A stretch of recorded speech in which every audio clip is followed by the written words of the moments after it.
Hello guys, welcome back to Monika family. তোমরা আবার সবাইকে স্বাগত। আবার একটা নতুন ডেইলি ব্লগ নিয়ে তোমাদের কাছে চলে এসেছি। আর আমি হচ্ছে নিশা। তো আমার চ্যানেলে তোমাদের সবাইকে স্বাগত জানালাম। তো আজকে সারাদিন কী করি তো তোমাদের সাথে সেটা শেয়ার করবো। আর কালকে ভিডিওটা তোমাদের কাছে অবশ্যই চলে গেছে, তোমরা আমার চ্যানেলটায় গিয়ে দেখে আসো এই ভিডিওটা। তো এখন আমাদের টিফিন খাওয়া হয়ে গেছে, আর মায়েরও টিফিন খাওয়া হয়ে গেছে। ওই যে আর ওখানে সব কিছু আনাজ কাটা হয়ে গেছে। আর আজকে হবে উনুনে রান্না হচ্ছে। আজকে গ্যাসটা শেষ হয়েই এসছে, রাত্রিবেলা রুটি করার জন্য রেখে দিতে হচ্ছে। আর এখন কাঠের চালে রান্না হচ্ছে। চলো সারাদিনের ব্লগটা দেখতে থাকো। তো এখানে আমি একটু আদা রসুনগুলো বেটে নেবো। আদা রসুন আমি একটু জল দিয়ে ধুয়ে নিই।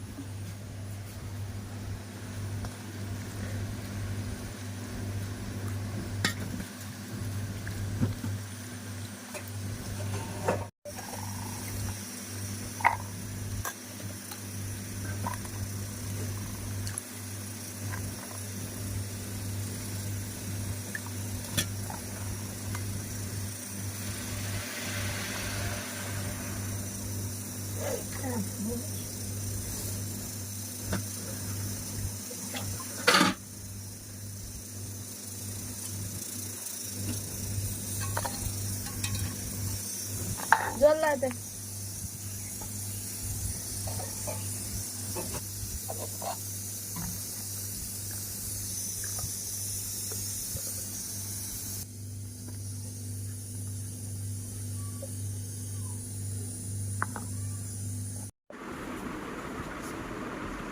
我贴他的。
কি করো?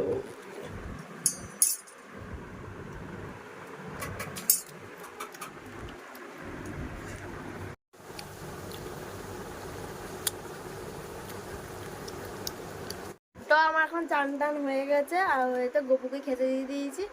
আর আজকে দেখায় তো আমাদের আজকে কী কী রান্না হয়েছে তোমাদেরকে দেখাতে। চল, এখানে ভাত হয়েছে, এখানে এঁচোড় চিংড়ি হয়েছে, এখানে মাছের কারি হয়েছে, আর এখানে একটা শাক চচ্চড়ি হয়েছে, আর ঠাকুমার জন্য একটা মাছ ভাজা হয়েছে।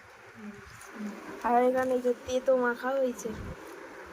আর সবাই ভাত নিয়ে চলে গেছে, সেই জন্য এইটুকুনি এখনো পড়ে আছে। এটা আমাদের খাবার, আমরা খাবো। এটা আমার মা। আর এই জলটা দেবে না রজ। আর ওই যে আমার করে গপু বসে আছে। ওই তো। তো চলো এটা আবার দেখা হচ্ছে। এই দেখ বল। তো দেখো কত গরমে রুটি করতে হচ্ছে। আমি রুটি শেখা শিখে গেছি, এতদিন পারতাম না, কাল থেকে শিখে গেছি। দেখো রুটিগুলো ফুলছিল এতক্ষণ, কিন্তু ভিডিওটা চালু হতে ফুলছে না। তুই পোলা তো পারছিস না। সত্যি করে এতক্ষণ রুটি ফুললো, আর এটা ফুললো না।